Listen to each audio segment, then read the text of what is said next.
Бір үзім нан. Баяғы бір заманда бай мен кедей көрші өмір сүріпті. Олардың араздығы сондай, бірін-бірі көргісі келмейді екен. Байдың үйі кең, әдемі болыпты. Іші толған алтын мен күміс. Ал кедейдің үйі ағаштан жасалған, төбесін бұтамен жапқан қора екен. Алтын мен күміс түгіл нанын әзер тауып жепті. Егін егіп, оны суарып, күтіп, орып, өз күнін өзі көріпті. Бір жылы көктемде алапат су тасқыны болады. Бай алтынын көтеріп ағаштың басына шығып кетеді. Ал кедей болса бір көмеш нанын қойнына салып, ол да ағаштың басына көтеріледі. Су тасқыны 15 күнге созылады. Бір күні қарны ашқан бай кедейге: «Әй кедей, сен мына бір кесек алтынды ал да маған бір үзім нан бер» дейді.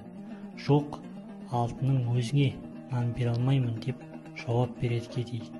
Екінші күні бай кедейден тағы да нан сұрайды. «Алтыныңның жартысын берейін» дейді ол бұл жолы. «Жоқ, бере алмаймын» деп бұл жолда кедей келіспейді.